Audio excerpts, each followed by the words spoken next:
Alright, tinetesting natin itong setup na to. I'm using my Osmo Pocket here. Osmo Pocket na original. This is the version 1. Diba natin ng konti?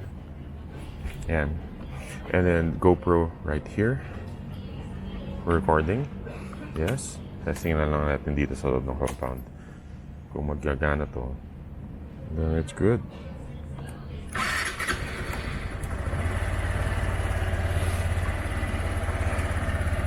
Siyempre, hindi naman ganito usually naka-jacket ako.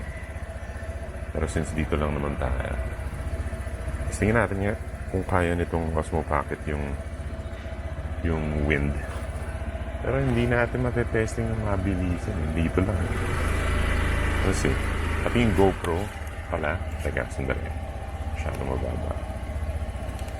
Ayan, yung GoPro pala. Okay kaya siya na nakamount dyan.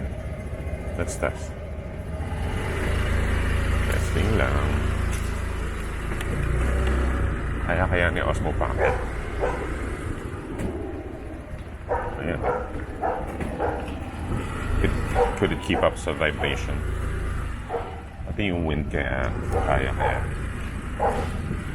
Testing. Bilis.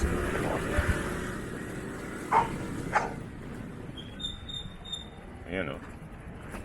Diba? Kaya na.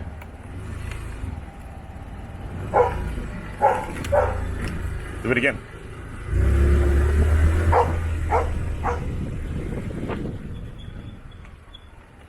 Pero may brakes na.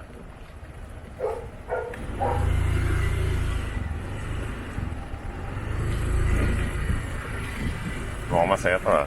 Pwede.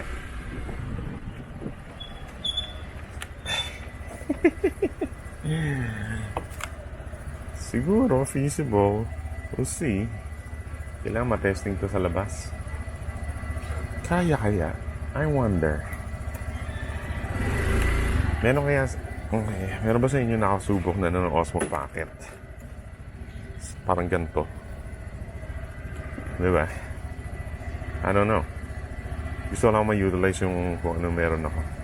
GoPro dito sa mount, sa handlebar. Tapos Osmo Pocket sa iyo. Pati yung audio, I think. Kasi yung Osmo Pocket, yung mic niya nandito nakaharap sa akin, hindi nakaharap sa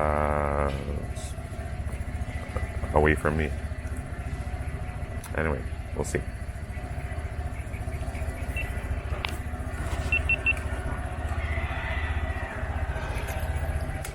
Ayan, so that was a quick test. Walk around ulit tayo sa Legend. Kita ba? Yeah. Ito mga doggy dogs ko Ayan.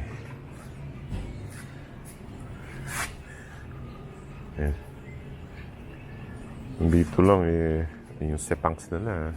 Grabe. Ayan. Yun, ito. Ayan. Alright.